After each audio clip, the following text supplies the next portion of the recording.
Hey everyone, how are you? It is Nights with Ping for a Monday night, a state holiday in a lot of places in Canada and the US.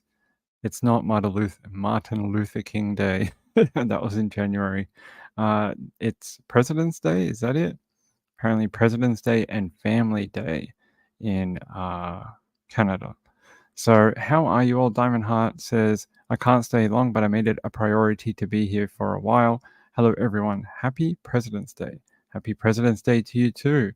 Do you like dress up as like the first president of the United States and wear the stovepipe hat and walk around? Is that what happens? Hey, Laurie. How are you? Good. Glad you could be here. Laura G, Kathy Lynch, Marilyn Landis, DJ was here. Nana Lana.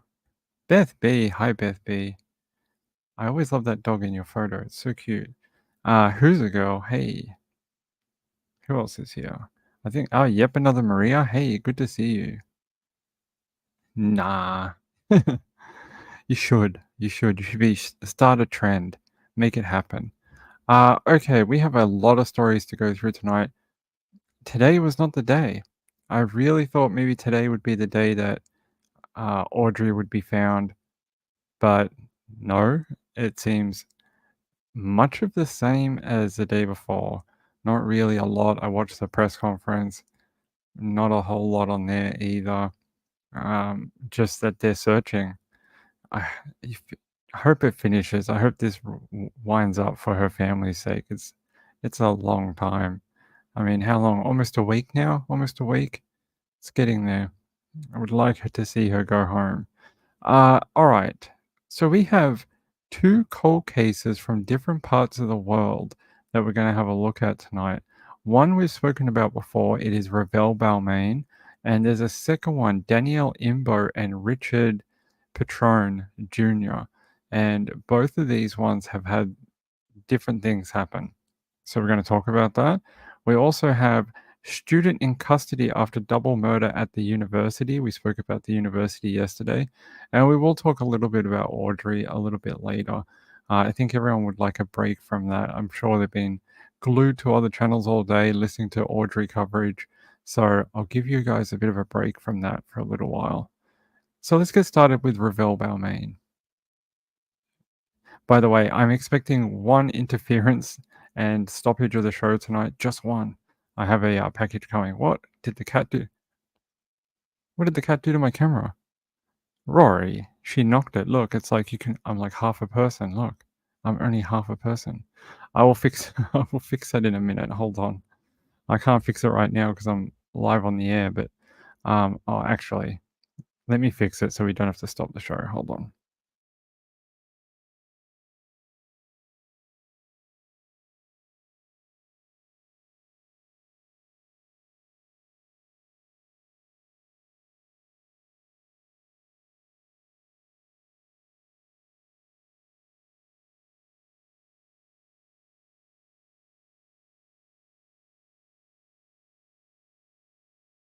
There we go. That's a little bit better. Not much better, but a little bit. Hey, all right, let's go. We can get started now. Revel Balmain disappearance. We've spoken about this before. It's a very old case, 30 years or so now. There was a documentary that came out last year. We spoke about it. But if you don't know what happened, model Revel, 22, was last seen in the Sydney suburb of Kingsford on November 5th, 1994. A makeup bag, keys, and a single shoe found on nearby streets were all that remained of her life. Miss Balmain worked as a model and dancer, but had also just started working as a prostitute to make money. Her last known booking before she disappeared was with a client on McNair Avenue in Kingsford. After an anonymous tip off and a mystery photograph, police uncovered a new person they believe is linked to the case, and 3 premises of significance were later raided. So they think they're getting closer to solving this mystery, which is really good. It's plagued that Sydney area for many years. Very pretty lady. You can see why she was a model. A very, very cute girl. On Monday, New South Wales Deputy State Coroner John Baptiste held a hearing to set down a second inquest to begin on April 29th of this year. The coroner heard that outstanding material in the police brief was expected to be served within a week. Magistrate Baptiste was also told that an updated statement would be sought from police officer in charge to be tendered in addition to his primary statement. A week has been set aside for the inquest. The previous coronial inquest in 1999 found Miss Balmain died at the hands of a person or persons unknown, with the matter later referred to the unsolved homicide unit. No one has ever been charged over her disappearance. Miss Balmain only joined the escort agency she worked for, which was run by Jane King and her then husband Zoran, 6 weeks before she disappeared. Yeah, there was some speculation that Zoran Stefanovic, I think, was part of her disappearance. And that's been a thing that's been pushed for a long time. Um, but I don't know whether that's something they're doing now or. But it says here there's no suggestion that he has been investigated by police, but they say that to cover themselves from lawsuits. I'm saying it too. I don't know.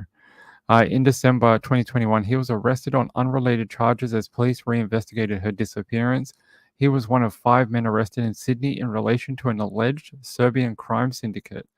The focus of initial investigations focused on Miss Balmain's last known client, Gavin Samer, who denied any involvement and claimed he dropped her off at a nearby pub after his appointment. In 1999, the coroner found that Mr. Samer certainly had the opportunity to kill Miss Balmain, but no plausible motive ever emerged. He's never been charged, and there is no suggestion police still consider him a suspect. He was dogged by um, innuendo and rumor for 20 years. 20 years, that guy's life was almost ruined by being the last person seen with Revel. There you go, there's another photo of her. And apparently, there is a $1 million reward for information about her disappearance.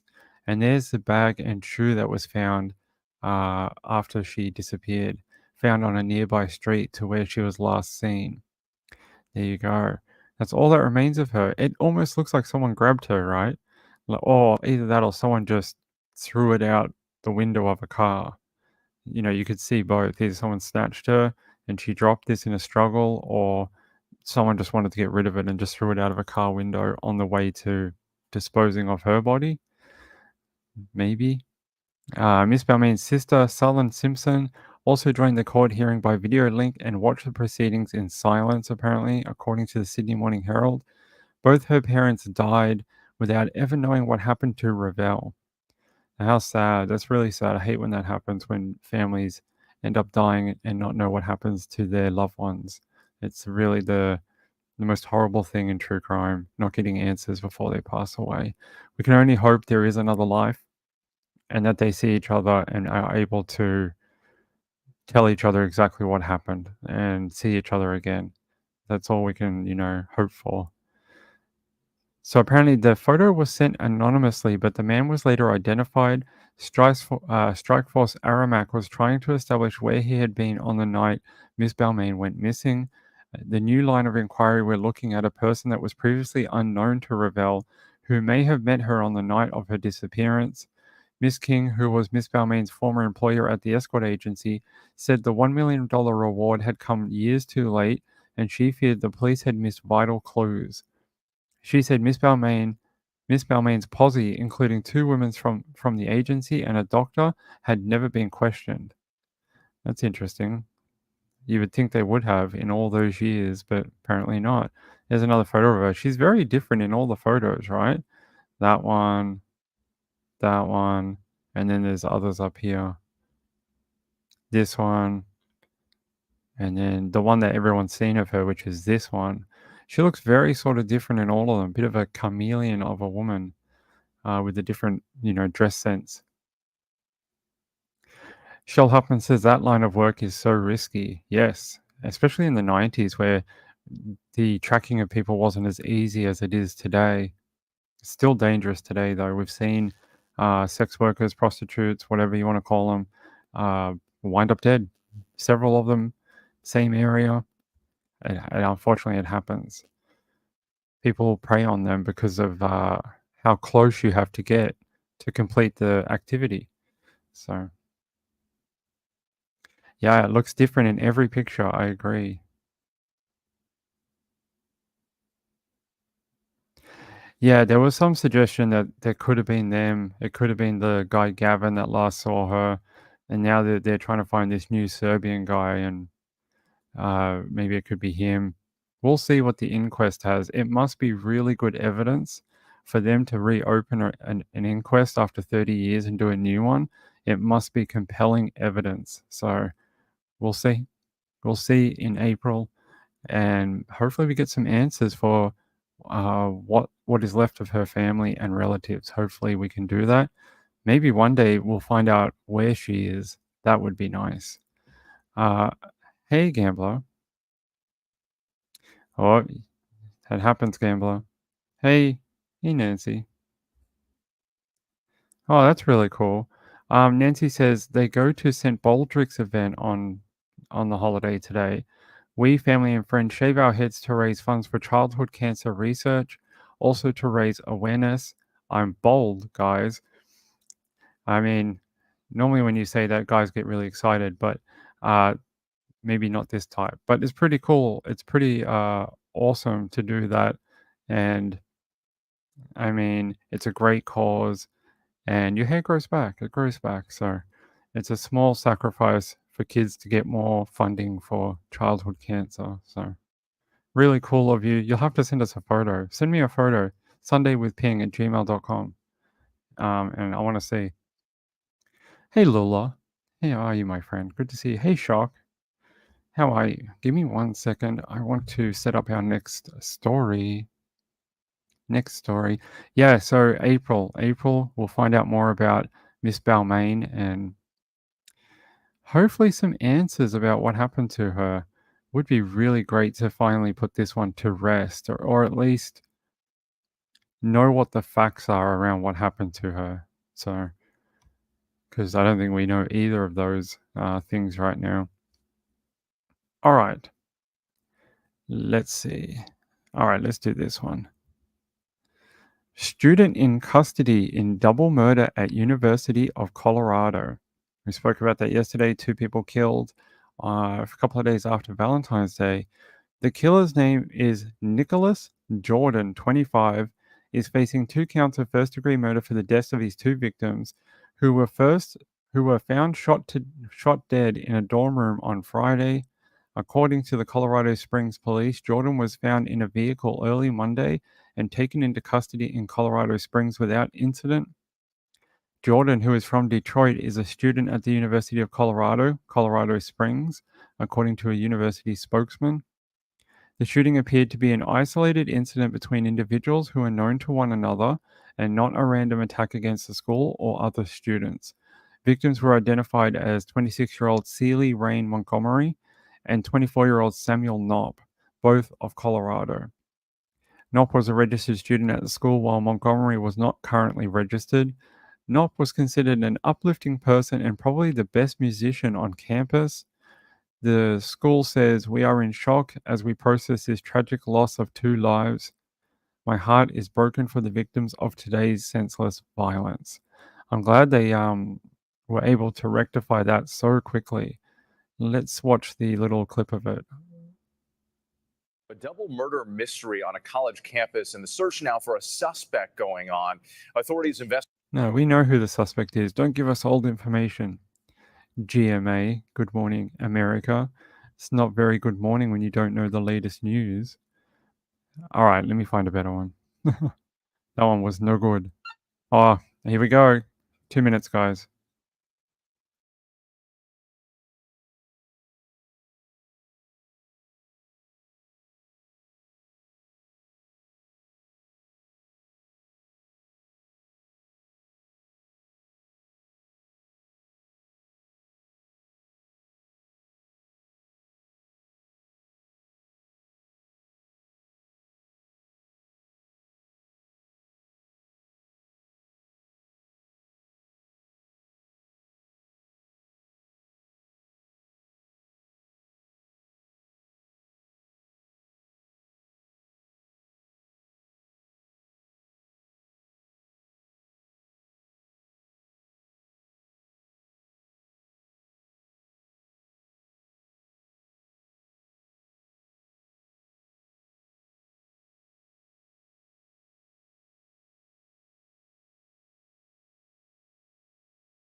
I need to sort out some hold music. That's what I need to do.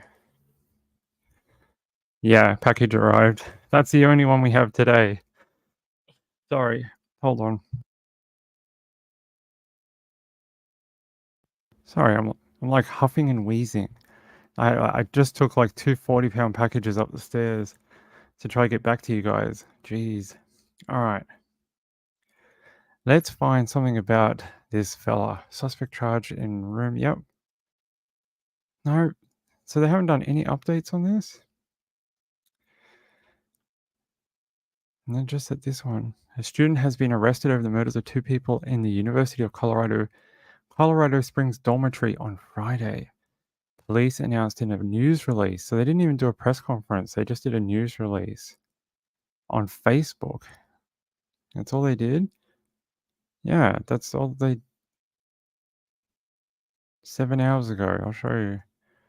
Yeah. Suspect identified from February 16th to 2024 homicide at UCCS. That's it. And that they had arrested him. Yeah, that's it. They didn't even do a...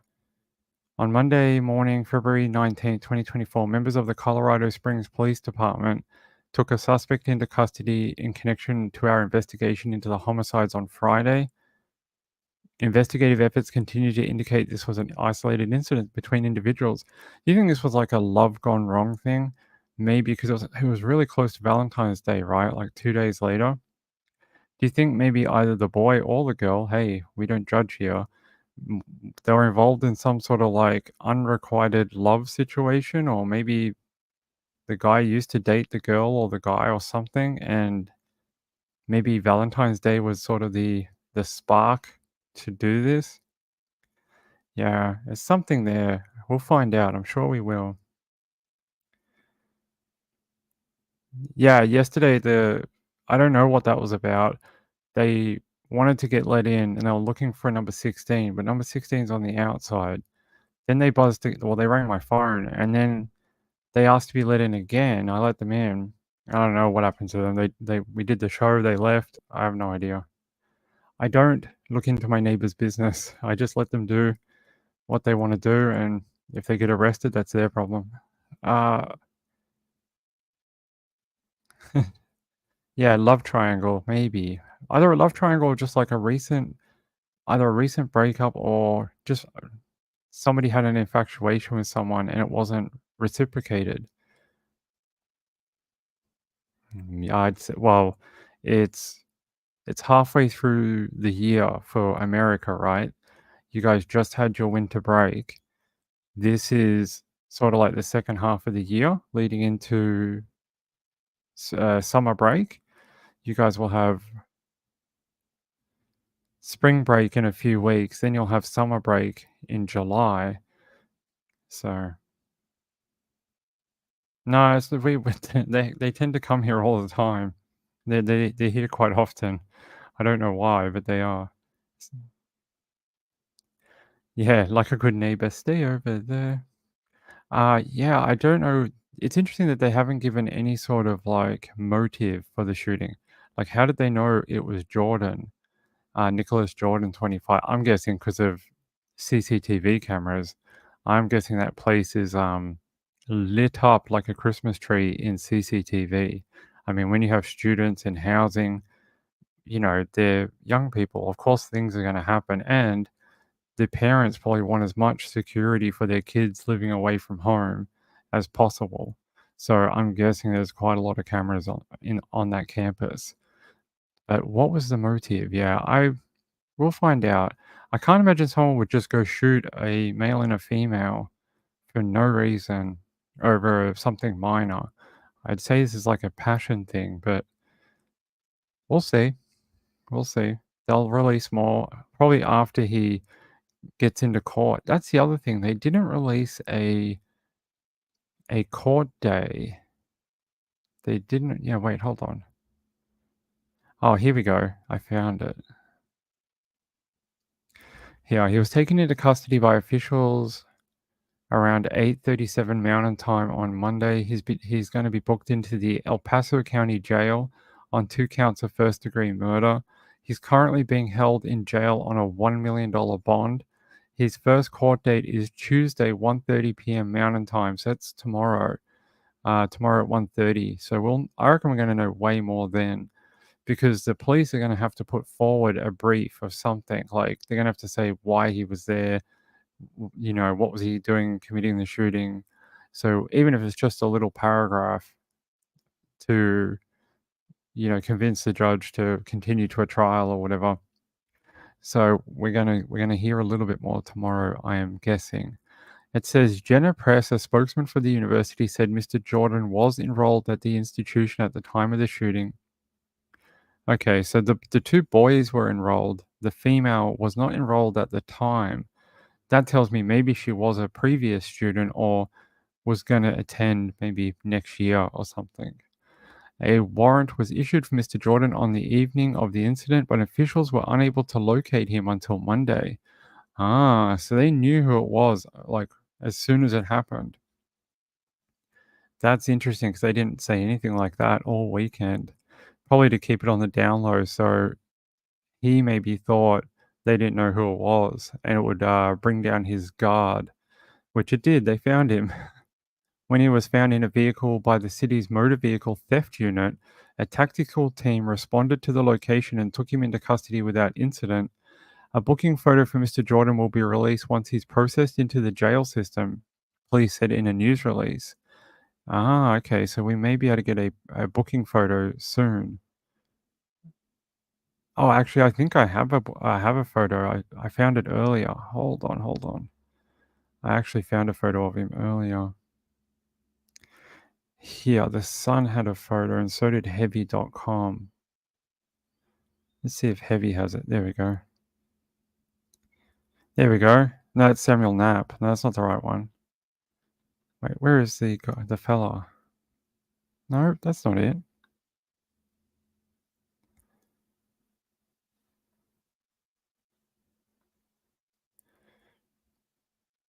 Here. There is the arrested individual, Nicholas Jordan, 25, has been arrested in the killing of two people inside a University of Colorado dorm. There's his booking mugshot where they say, "Look at the camera, turn your head to the left." That's it. It says university told Fox News that Jordan was enrolled. Yep, we know that. Heavy.com had something here before I flicked away from it.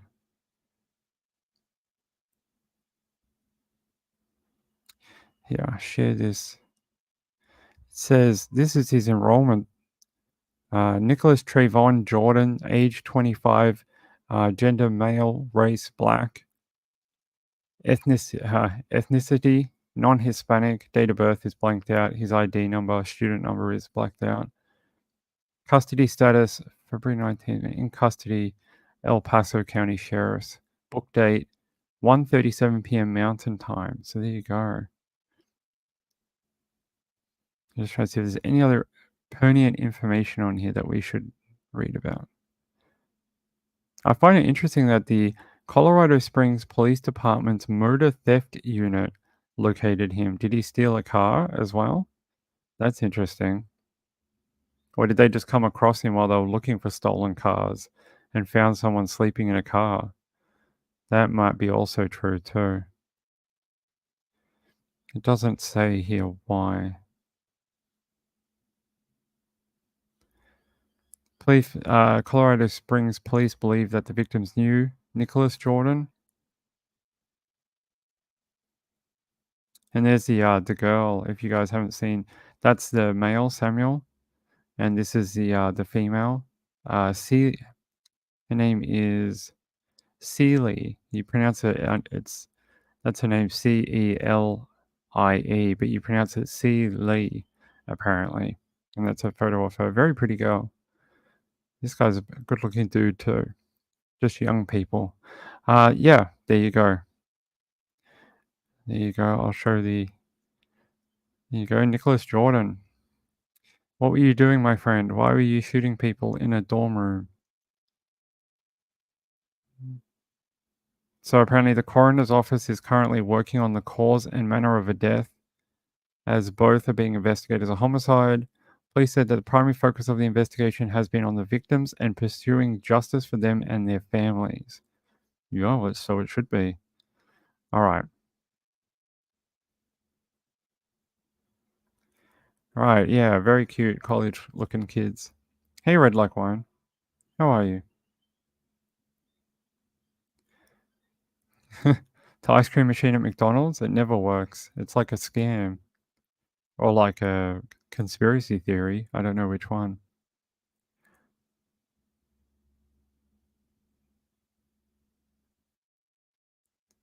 Yeah, I think they have them just to tease people that they can't have a sundae or a milkshake. All right. All right. That's that update done in the books. Okay. Last night we brought you a cold case from 2018 of the two Asian men who were shot and killed in Virginia. And tonight I have this one. FBI released a renewed plea for information in relation to this investigation in Pennsylvania.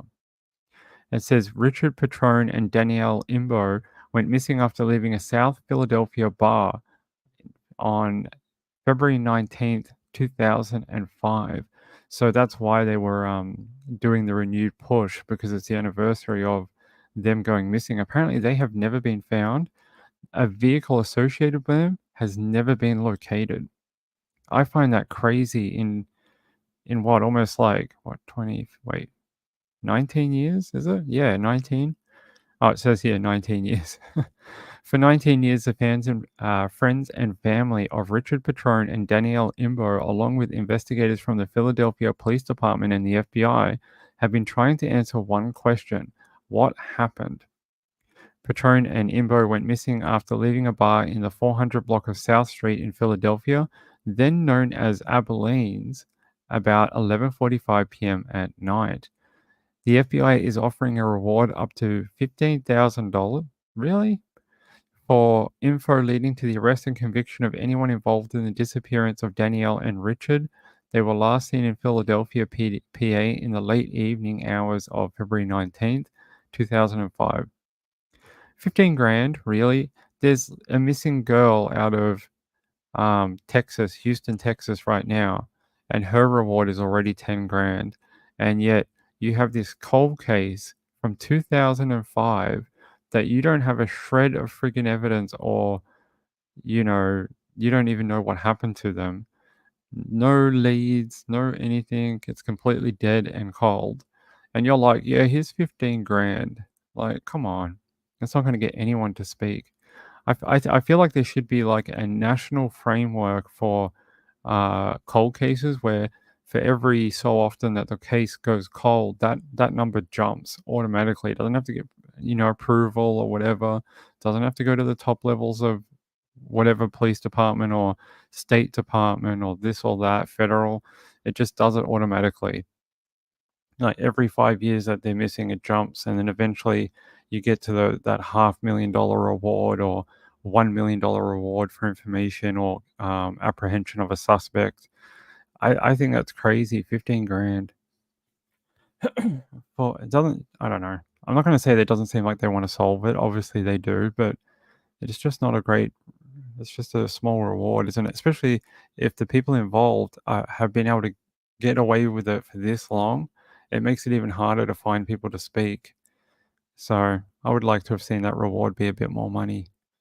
They said they were riding in Patrone's black 2001 Dodge Dakota pickup and en route to Imbo's home in Mount Laurel, New Jersey, when they vanished. No evidence of their fate has emerged in the years since, nor has there been any sign of Patrone's vehicle. That's interesting. Where did they go from? 400 blocks South Street to Mount Laurel. Let's see how far away that is. Okay. Oh, it's not as far as I thought it was. It's 29 minutes via I-95 North, and it's about 20 miles away from the bar they were at. Is there a lot of like terrain in this area? Let's have a look. Yeah, there is. I mean, more, similar to they had to cross a river. They had to cross the Delaware River to get to New Jersey. But you would think that if they somehow went off the bridge, the Betsy Ross Bridge, that their cameras would have caught something, right? If they went into the water. Yeah, I'll show you. So this was their route. They went from, or they could have gone this way and up through here and got into Mount Laurel, or they could have gone this other way and gone directly up here. I don't think they even know. It doesn't even say. There is see, they got this big river. There's another inlet here, and there is a bit of forest and stuff around, but that river branches off up here. But I don't see why you'd have to cross it anywhere else. There's no cliffs or anything in this area that they could have driven off, is there? Do we have anyone from this area in the chat that knows a bit more about what it's like driving in this area? They do have a lot of waterways, as you guys can see. But you would think they would have found a car after. They often dredge these rivers as anniversary type things. They'll do it once a year. They'll dredge it to get crap out of the rivers. And if they found a four-wheel drive, you think they would have tried to match the plate or something. How many cameras in that time? There would have been some. No cameras. There's no cameras on that route. That's interesting. Marjorie, not far from you. That water is very deep and fast moving. Interesting. Oh, okay. Marilander says used to live in Marlton, New Jersey, just down the road from Mount Laurel in the late 80s, near where Lillian Gale lives. Yeah, Lillian Gale lives near that area. Camden is right over the river from Philly, and it's very rough. Okay. Thank you for the localized insight, because I don't know. Obviously, I've never been there, so I don't know the area very well. But it's not a very long drive, right? 20 miles. It is after you've been at a bar, though. Yeah, maybe they've been drinking, or let's have a look.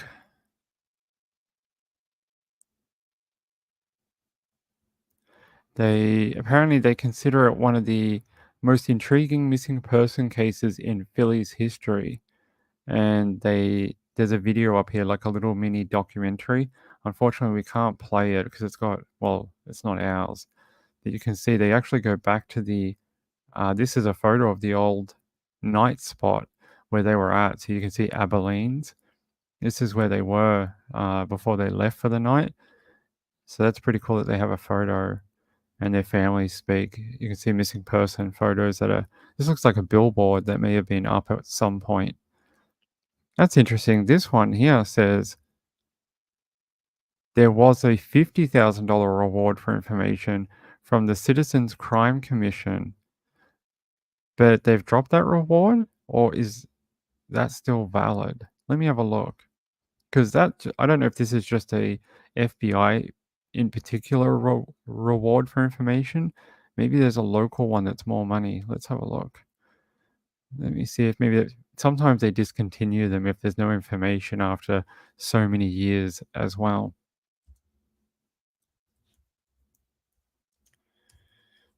Let's see. Okay.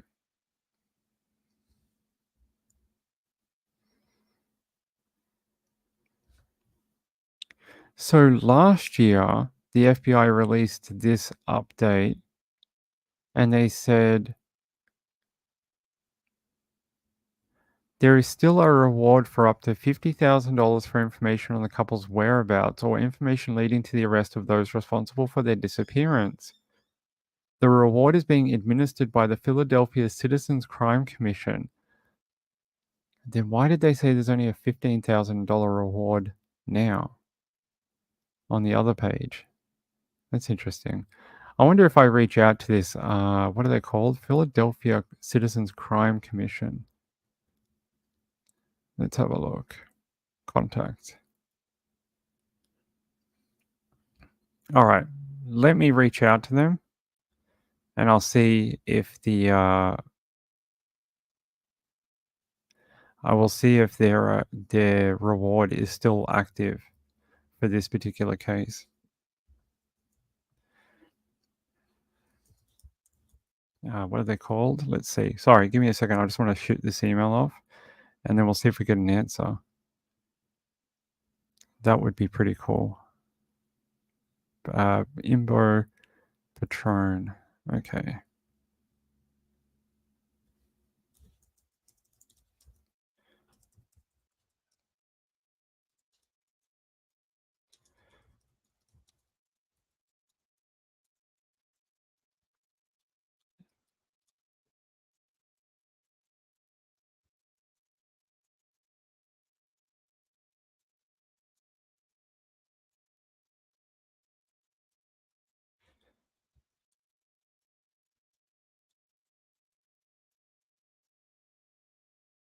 All right, sent.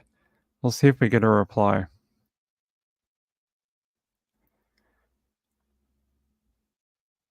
Like button reminder. Thank you. Tina says, I'm not far. Drinking, poor lighting, speeding, and waterways don't mix. That's true, they don't. A lot of people end up going into water or crashing. Yes, I know they do, but it's interesting that they said that last year it was still active, and that would have been the 18th year. It's just interesting that this year they didn't mention it. So anyway, I've reached out to them. I'll find out what they have to say. Maybe they'll say, well, it expired, or we don't have. Sometimes it comes from benefactors. Sometimes there's people who ring up and say, hey, we're a law, like a law company or a lawyer, type thing. And they say, we will pledge $50,000 to get this case solved. As long as you say, hey, it was our law firm who gave up the money for it, that type of thing. So maybe the company no longer exists. Maybe they retired. It's been a while, or maybe they just don't have the money to do it anymore. Maybe they just don't have that kind of spare cash to pledge towards a reward anymore. It happens. It happens.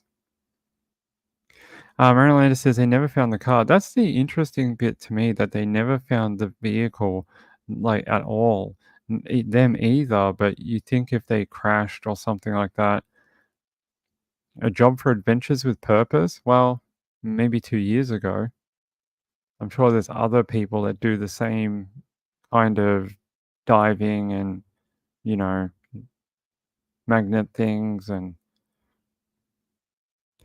that they seem to think, at least in this one, they allude to the fact that it could be someone who hurt them. At the time, Danielle was divorced or about to go through a divorce. She was separated from her partner. No, I'm not saying he had anything to do with it. I'm just saying, you know, that kind of stuff happens. Let me see.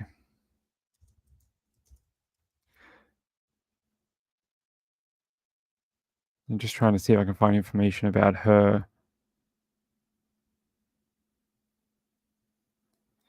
Yeah. Apparently, Richard and Danielle were longtime acquaintances growing up together in the Philadelphia area. In 2004, after a contentious separation from her husband, Joe, Danielle and Richard began seeing each other occasionally. Danielle wasn't quite sure she was ready for a relationship, but Richard adored her and they enjoyed going out to see live bands together. They had a shared love of music, and Danielle really needed some distractions from her tumultuous divorce. So she had just gone through like a massive, contentious divorce situation. On February 19th, 2005, Richard was looking for someone to go see a live band with him. Despite he and Danielle not having seen each other for a couple of weeks, Danielle really wanted to go out as well, and Richard headed over to pick her up. They met some friends at the bar, hung out for a while, and then left around 11:45 p.m., with Richard saying he was going to take Danielle home to her place in Mount Laurel, New Jersey. The next day, however, Danielle missed her hair appointment. Her family had also been trying to reach her unsuccessfully. Early that afternoon, Danielle's brother John headed over to her home to check on her, but Danielle wasn't there. When her soon-to-be ex-husband showed up as scheduled to drop off their son, and she still wasn't there, she was reported as missing. It was soon learned that Richard was also missing. Richard and Danielle haven't been seen or heard from since. Where are Richard Petrone and Danielle Imbo?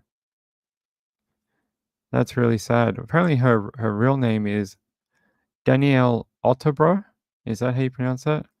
I hope so, but she has a maiden name. Of course she does. She was married at one point. Her dad, John, was a singer and even spent some time with his own doo-wop group that opened for the famous singer Frankie Avalon. I have no idea who that is. Danielle inherited her love of music from her father. She sounds like a lovely, lovely woman. Uh, Richard Petrone was a single 35-year-old young man with a teenage daughter. Richard had grown up also enjoying the music scene in Philadelphia, and his sister was friends with Danielle. Danielle and Richard had known each other almost their whole lives as they had grown up together. After Danielle's separation from Joe, she and Richard began seeing each other. Yeah, but apparently Danielle still wasn't sure about a relationship and had an 18-month-old baby at home. So she would tell Richard they really shouldn't be seeing each other just yet. So there you go. Apparently he pursued her for a couple of years after her divorce and finally won her over. And it was supposed to be a love story for the ages, but it was cut short for some reason. Don't know why. We don't know why. Hey Peekaboo, how are you? My son and son-in-law called from Mexico. Okay. Nancy says, you're just a baby, Ping.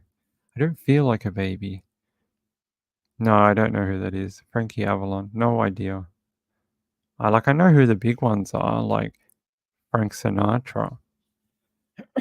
I know who those type of people are, but I don't know who Frankie Avalon is. No idea. I mean, we can look it up. Hold on.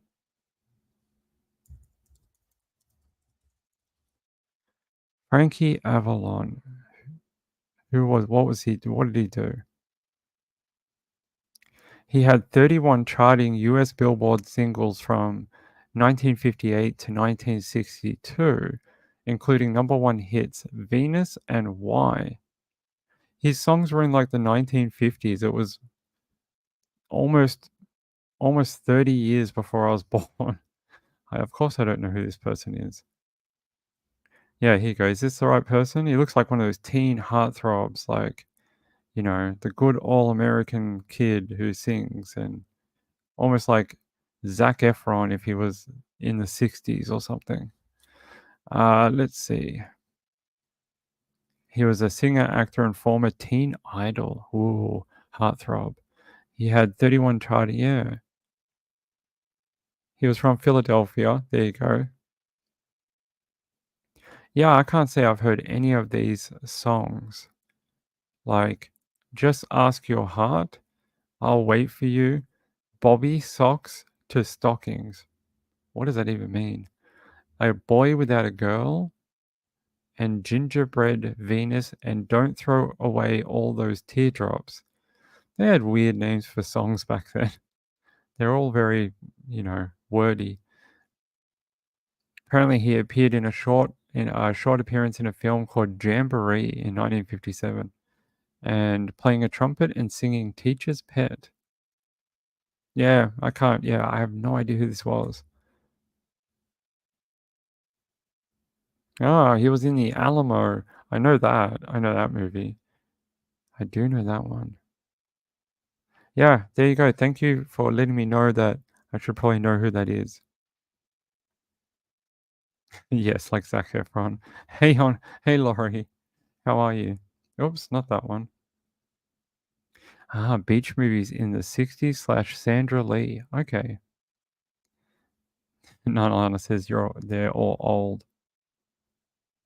Yeah, I've watched Grease. Of course I have. Of course, I've seen Grease a million times. Love that show. It was a great movie. It used to be on at like when I was in school holidays when I was a kid. They used to show Grease, I don't know, at least a couple of times a year in the school holidays on free to air TV. at least, 2 or 3 times a year on a Saturday night. They'd always have Grease on. So I've seen Grease many, many times in my life. Ah, you remember him from the movie Jamboree. Okay. Ah, Beauty School Dropout. Okay. That was one of his songs. Ah, gotcha. Frankie Avalon is in the movie Grease. Ah. Okay, let me have a look. You guys are giving me a education. Let's see.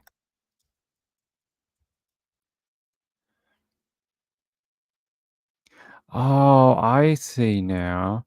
Yeah, when he was with the Pink Ladies and they were doing like the silver hair thing, like with the rollers. Yeah, yeah, yeah. Ah, that's him? He was a little older in Greece, right? Well, 1978, he would have been in his 30s, 40s. But yeah, he's a little older in Greece compared to the photo I saw, which is when he was a teenager. But yes, I know who he is now. Thank you. Gotcha. Gotcha, gotcha, gotcha. Hey, Gidget. Is Gidget here? No, no, not Gidget. We have another lady who has a name that starts with G. She was here earlier and I didn't say hi. And now I feel bad. I'm going to go try find her. Hold on.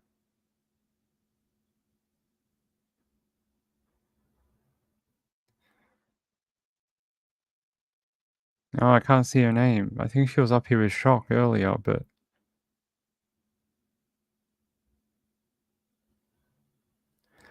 Oh, Edget. Hey, Edget. Hey, sorry I didn't say hi before. That's not Gidget, Edget. Different lady. John Travolta just turned 70. That's crazy to believe.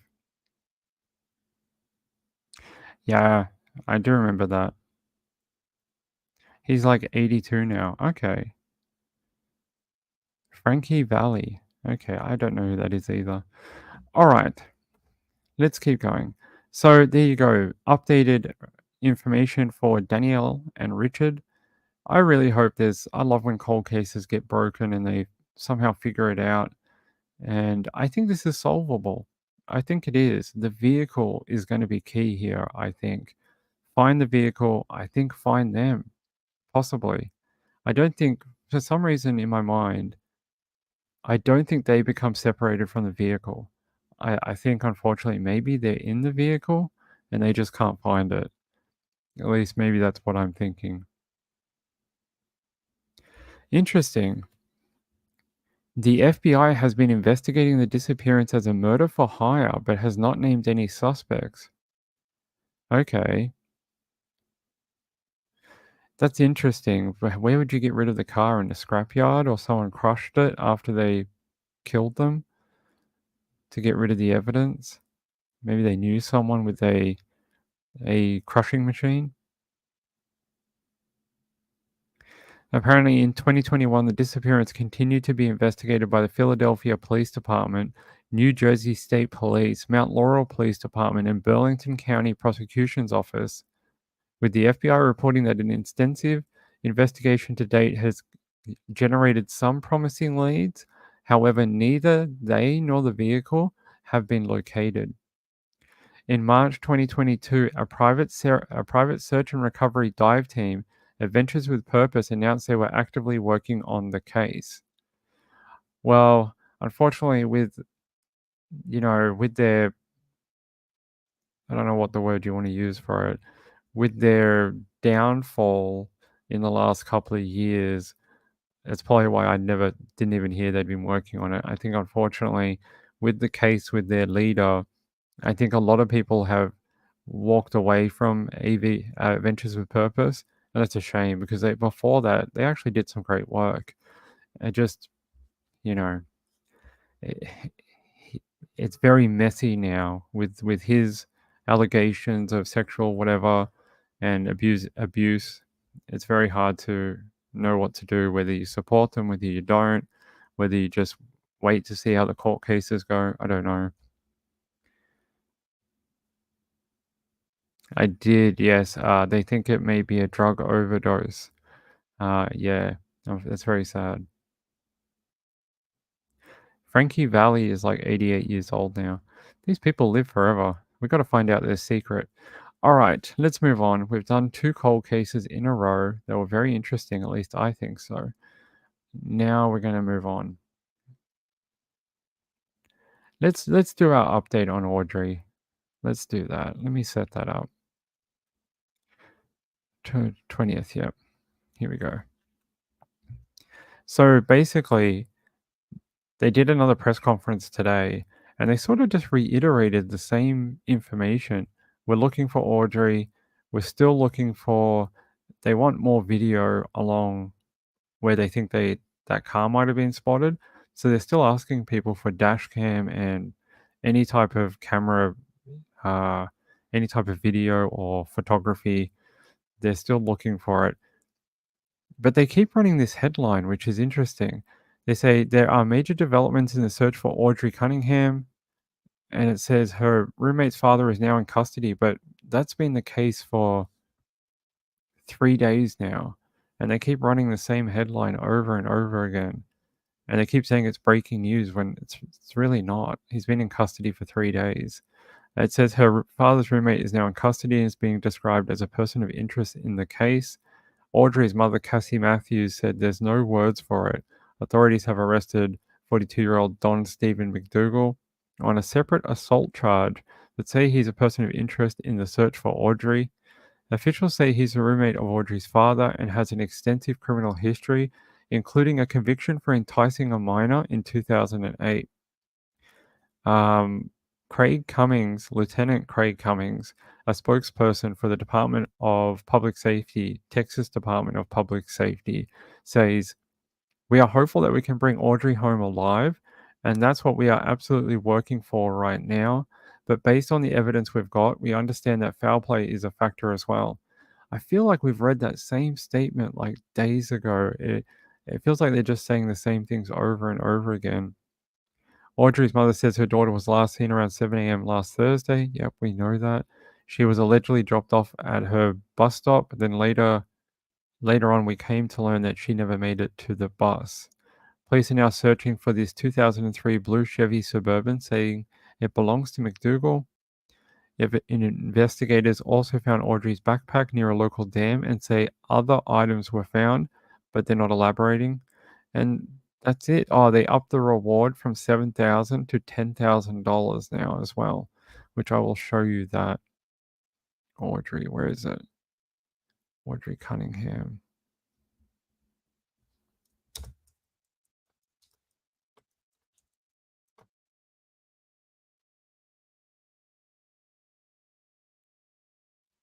Yeah, it says search continues for missing 11-year-old girl Audrey Cunningham. Officials are offering now a $10,000 reward for any information that leads to the arrest and prosecution of those responsible for her disappearance.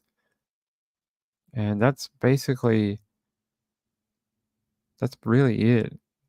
There's some people think there's other bits of information, but I try to go off what the news tells us, not the rumors on Twitter. This is interesting. It says officials also stated that McDougall lives in a camper behind the residence where Cunningham lives with her father and grandparents, and that the family does have a relationship with McDougall. Additionally, McDougall had a previous conviction for enticing a minor in Brazoria County, Texas, but the Polk County Sheriff says he was not mandated to register as a sex offender. Despite having a person of interest in custody, the Polk County Sheriff's Office continues to seek more information from the public. On Monday afternoon, Polk County Crime Stoppers raised their reward from $7,000 to $10,000 for any information leading to the arrest and prosecution of those accountable for her disappearance. And it says anyone with information is being asked to contact Polk County Sheriff's Office at 936-327-6810 or submit anonymous tip online. The Sheriff's Office has labeled this an active and ongoing criminal investigation. There you go. Let's see what this is here. This might have the update. It may not. Audrey Cunningham, an 11-year-old girl from Texas, has gone missing. She was last seen near her home. Nope, that's old. All right. I'm not going to put on the press conference because I think everyone's probably watched it about 50 times. And I don't think there's really anything to gain from it, unless people haven't seen it, and then I will put it on. But yeah, half the time people tell me they can't hear and they can't hear it because for some reason Polk County have terrible microphones, or they're not close enough to the sheriff speaking for people to hear. But let me check the chat.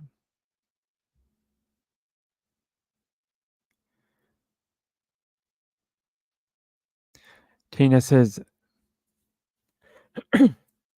there was a whole exchange between him and Audrey's mother. The implication, so that convo was scary.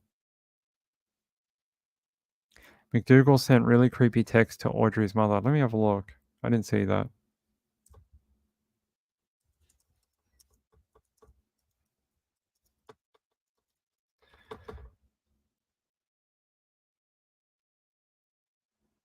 Let me see.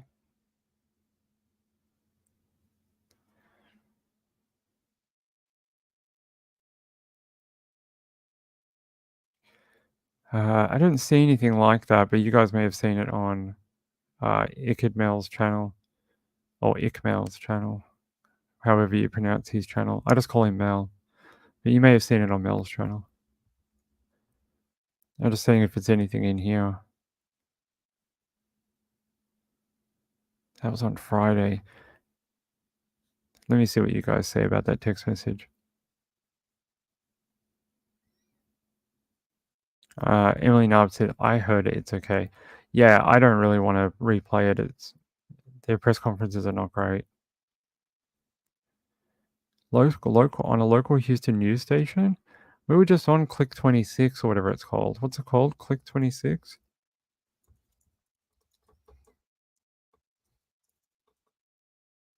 Yeah, Click to Houston. There's Click to Houston, ABC 13, and Fox 26, and KHOU. They're the main ones that I know about. Person of interest, so I'll see in the morning. That's not that one. Let's try this one. Fox 26.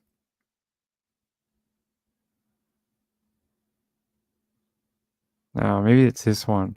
Suspect confesses leaving Audrey. This one? Audrey Cunningham. Suspect confesses leaving home with 11-year-old Audrey the day of disappearance. We'll see. Let's see. Officers say that. We know that. It says McDougal's cooperation has led investigators to certain locations during the time of Audrey's disappearance. Texas DPS officials say details remain undisclosed to the public to preserve the integrity of the ongoing investigation. They're talking about the backpack. McDougal is believed to have been the last person to be seen with Audrey before her disappearance. They say, we have taken him to certain locations to gather information about his whereabouts during the time of Audrey's disappearance. Officials stated, emphasizing the importance of establishing a comprehensive timeline of events. Yeah, that's it. KHOU 11. All right. Let me see.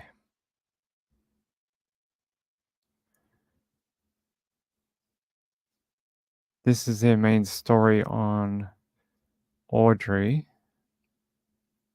But breaking right now, search crews on boats in Polk County looking. All right.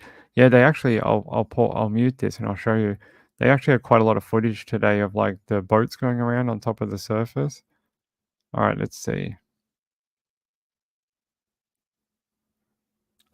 Apparently, investigators have given McDougal, who was arrested on Friday on an unrelated charge, several opportunities to cooperate, and we remain hopeful that he will begin helping in this case. So is that to say he's being like non-committal right now? He's not helping?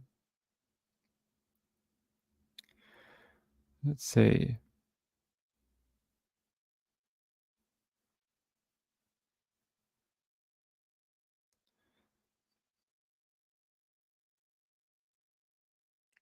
Just trying to see if there's anything on here.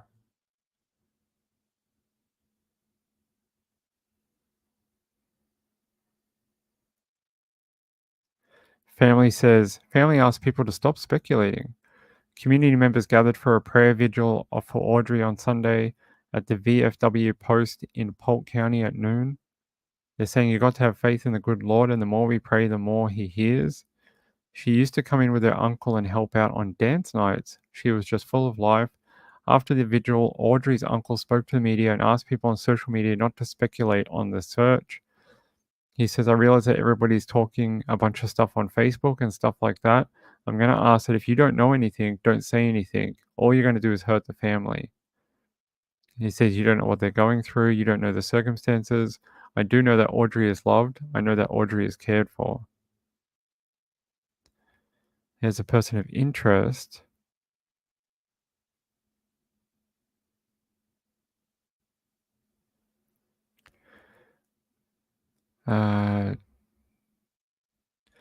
yeah, there's nothing in this article unless I missed it, but that's okay.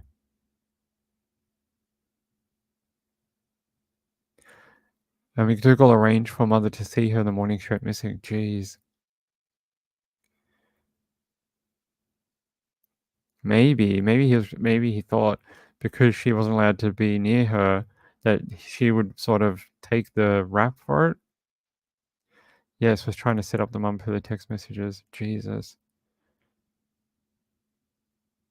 Hey, Unbox Life with Laurie or ABC Houston. All right, I'll have a look at ABC Houston. I may have missed it because that article is about 50 pages long.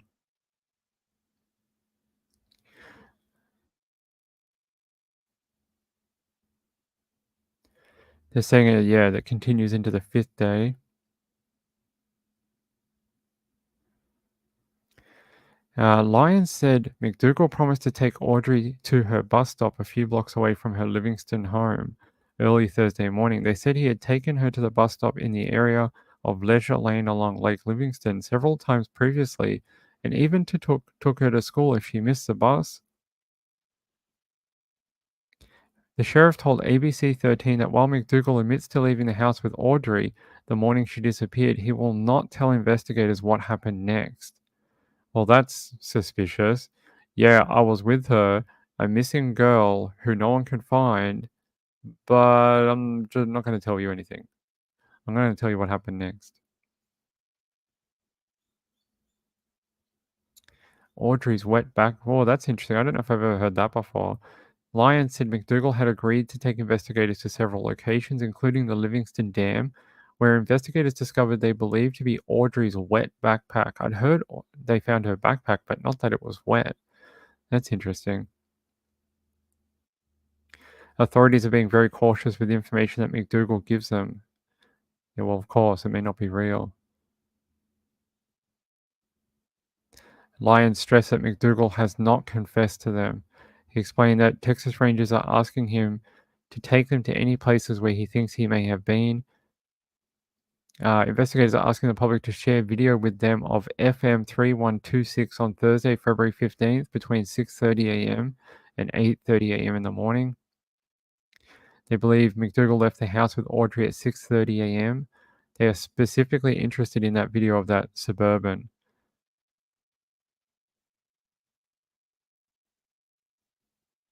I'm just trying to see if there's anything else on here.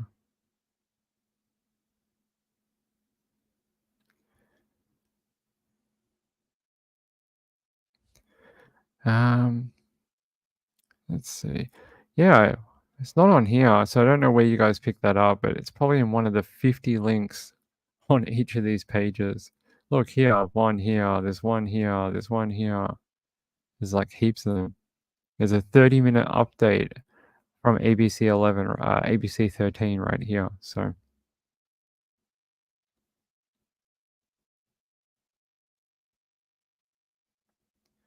Laurie says, I think there are cameras showing him leave with her, then coming back around 11 a.m.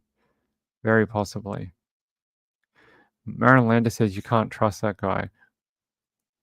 I think the fact that he says he was with Audrey and then won't tell him what happened next, is it like he's trying to blank it out and just say, like, it's so traumatic, I don't want to tell you guys what it was? We'll see. I've heard that they do that sometimes. Oh, really?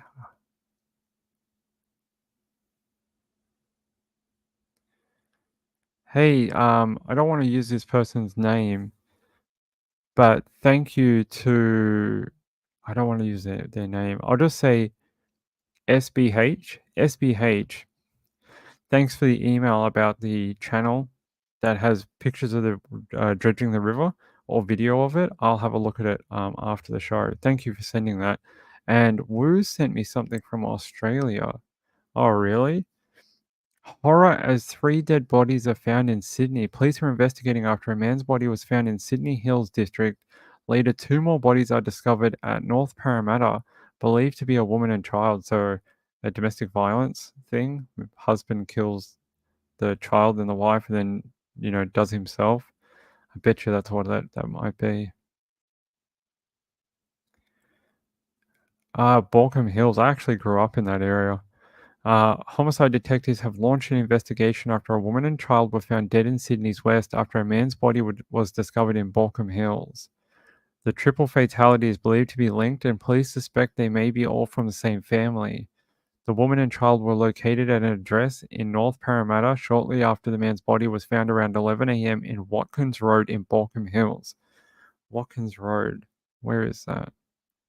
There's a big bit of bushland and park near there. Hold on. Let me see. Because I grew up in this area. It's where my grandparents' house is.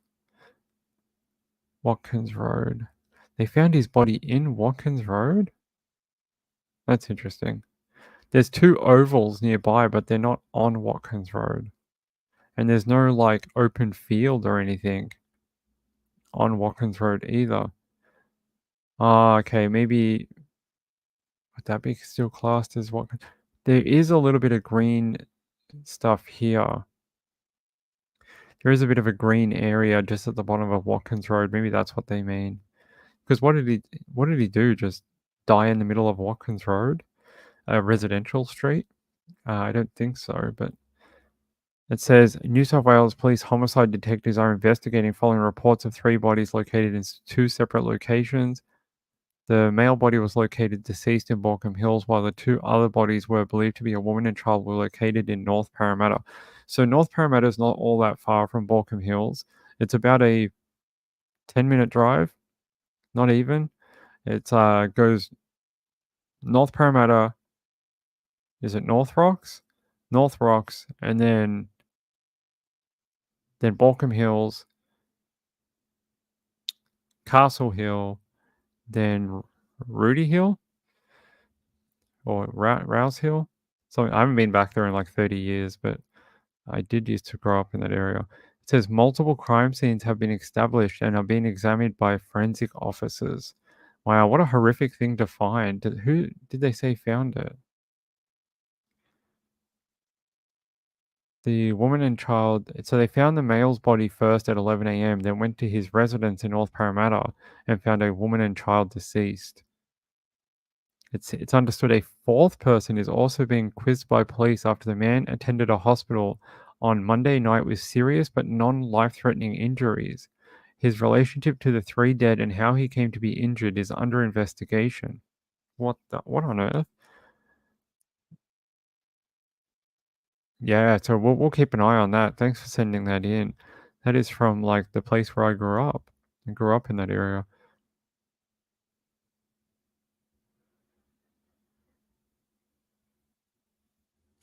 Para Lakes is North Parramatta. Yeah.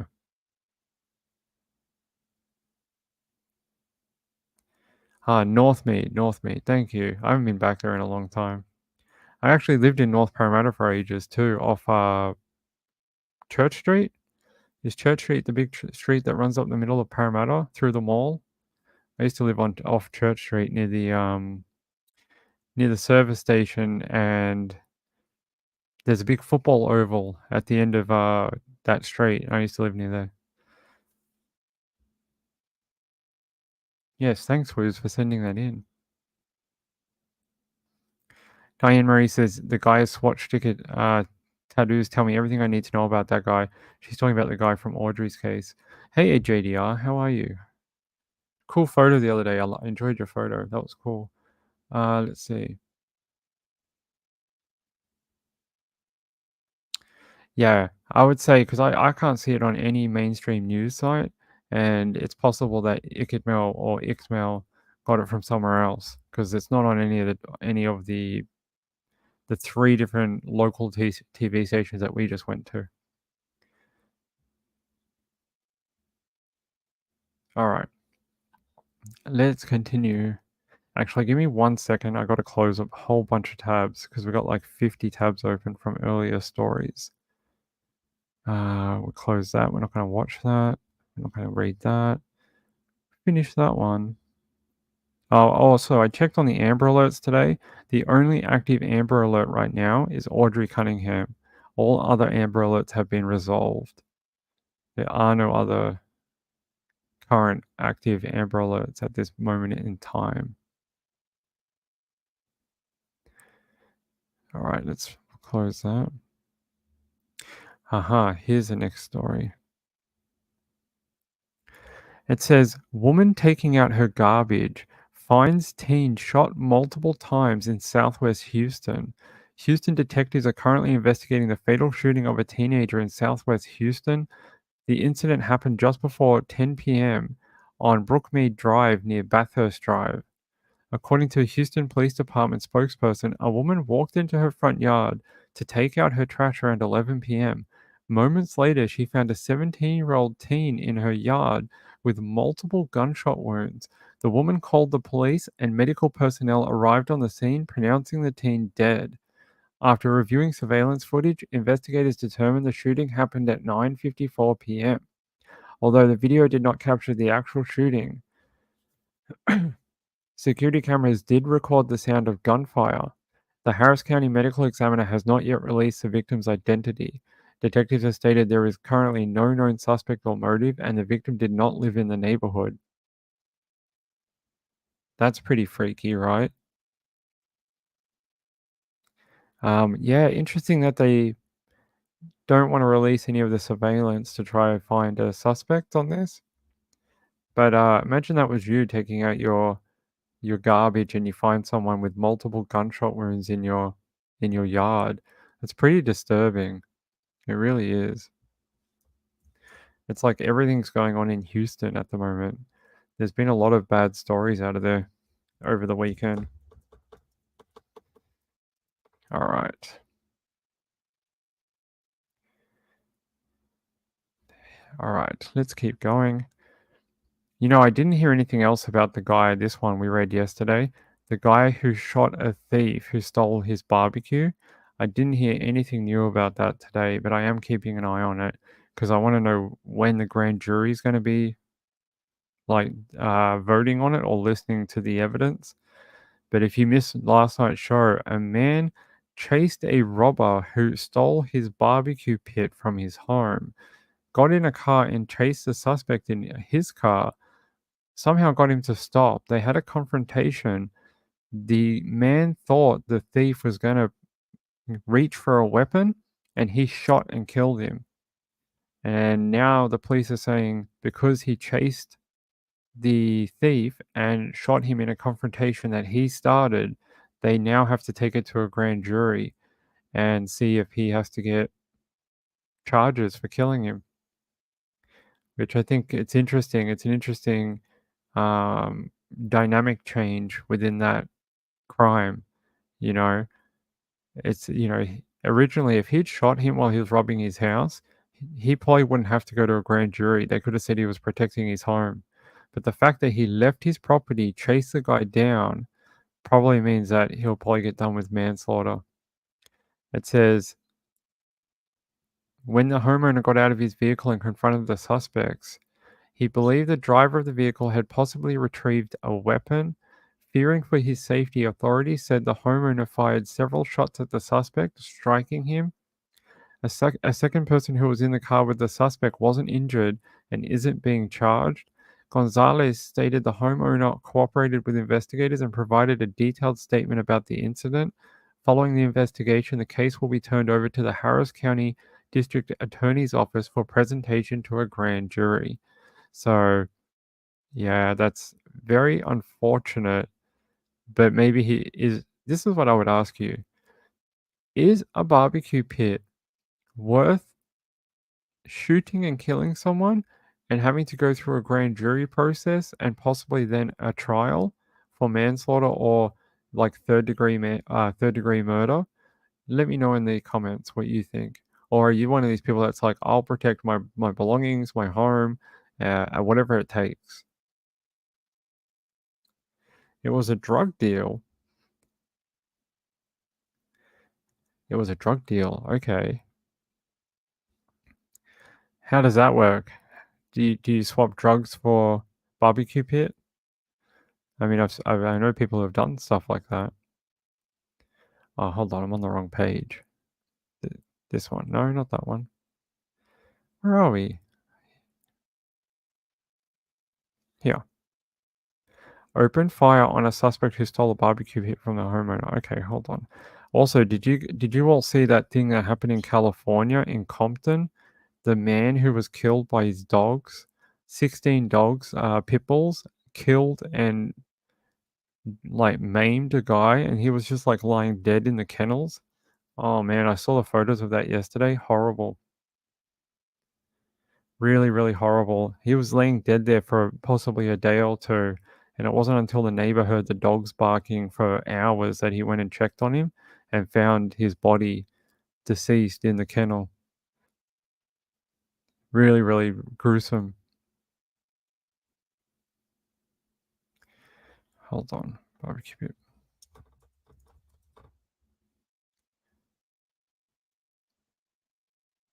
Trying to see if there's anything that relates to drugs with this barbecue pit thing.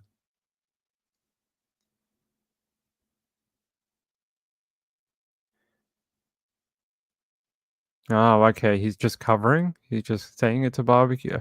Okay, I get you. Yeah, in Houston, Southwest Houston.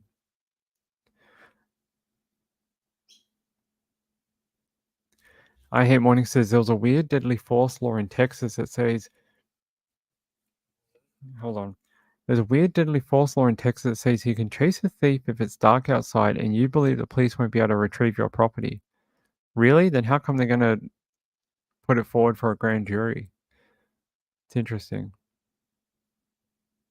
Apparently he was a breeder, dog breeder. Northeast Houston, sorry. My geography's off. I read this one. I thought that was the right page, but that's for the teen who was found dead in front of the lady's yard. It's this one here. It's Harris County, not the other one. It says units responded to the 15,000 block of Ralston Road and Kensington Oak in reference to a male who was shot and confirmed deceased. Yeah.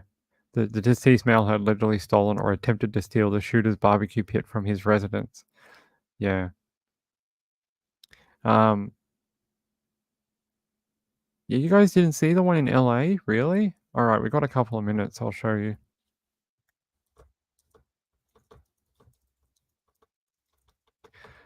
Trigger warning for everyone out there, okay? This is a trigger warning just for everyone. You are going to see. I'll show you I'll show you the blurred one. I won't show you the one that actually has the stuff in it. I don't want to get. Oh, we can't show it anyway. Ah, damn it. We can't show it. Sorry. We'll get in trouble from YouTube. But basically, here you go. His body is here, lying here, I think. And there's another igloo type doghouse like this, and there is blood smeared all over it where the dog attacked him. He tried to hop on top of the igloo and tried to jump the kennel to get out, and it looks like the dogs dragged him back in and killed him. He did not survive. He's dead. And you can see, I'll show you this.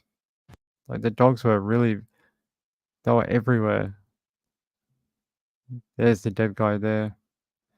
And look at all the dogs just everywhere. Apparently there was a woman trapped in there too that police rescued. And she's just like, the dogs came from everywhere. They were just everywhere, she said. Every corner, every nook, every cranny, there was just dogs. There's also a video of them rescuing a woman as well, but I don't know where that is. But yeah, look, there's all these dogs everywhere and cops on top of the roof wondering what to do. This was the woman they rescued, I think. They had to inch her along, like she was actually somewhere else, and the dogs almost got her. They got her on top of a kennel metal bars and got her to scooch across and then onto the wall, and I think they rescued her. She was very lucky to get out. They're not sure why she was in there either. There we go. KTLA 5's Kimberly. Maybe this will show it of them being rescued. Yeah, look at all the dogs. That's the woman there. Pitbulls were seen. See, they had to scoot her across, and the firefighter's trying to distract the dogs so she can get out. But they were everywhere. Look at this. She's so scared too. Look at them all. And there's a dead body over there somewhere. That poor lady. Maybe she lived in the house or something? I don't know. They're not sure what her relation is. But all these dogs were trying to get her. Yeah, brutal. The attack. I don't know whatever happened to the dogs. They'll probably be put down, unfortunately. It says, a shocking photo showed the aftermath of the horror Pitbull attack where LA breeder was viciously mauled to death by a pack of 13 dogs as he tried to feed them in his backyard kennel. I'm trying to see if there's any update on the dogs and what happened to them. They found 5 adults, 8 puppies, and corralled them into a neighboring yard to get to the man's body. Meanwhile, a woman had somehow entered the yard, tried to climb up a wall to get out, and had to be helped by firefighters. Preliminary information suggests the deceased individual was involved in breeding and selling pit bulls. The victim's father has now signed the dogs over to animal control for impoundment and examination.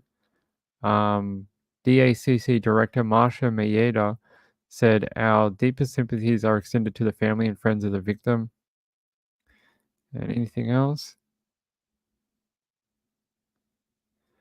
They're just saying people need to understand that these dogs can kill somebody and hurt somebody. There were no previous reports of dogs attacking people, but one neighbor told Fox News that a few of the dogs had gotten out and attacked his chickens before. California does not have a statewide ban of unneutered pit bulls. Some towns have introduced specific rules for them, but not Compton. Yeah. There you go. So you saw the photo. It looked like they were just swarming.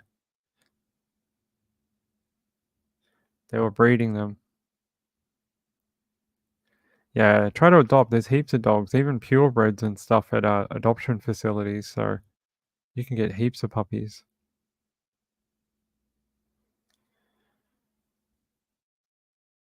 Yeah, they shed like crazy, right? Maybe bad popcorn. Compton is kind of a bad area of LA, so he was probably selling them as guard dogs. Maybe. All right, guys, we got to wind down. I did, Gambler. I did. I read that one. I was saving it for another show, but we will talk about that very soon. I have to wind down the show and get you guys over to Trish.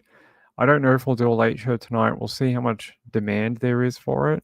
If you want a late show, leave a comment under this video and I'll see if people really want it. If nobody's going to show up, then I'll just come back tomorrow. But I really appreciate everyone. Thank you for another great show on Nights with Ping. I love being here every night and seeing everyone. It is literally one of the great pleasures of my life. And I want to thank Sean and Green Eyed PI for your donations tonight. Those donations go towards helping the channel and funding it, like newspaper subscriptions. I spend about $120 a month on newspaper subscriptions. They are expensive. So I really appreciate that. That will go towards those kind of costs. And yeah, I'll see you guys tomorrow, maybe later today, but I'll say tomorrow 9 p.m. Just in case. And have a great Monday night and enjoy the rest of your holiday evening.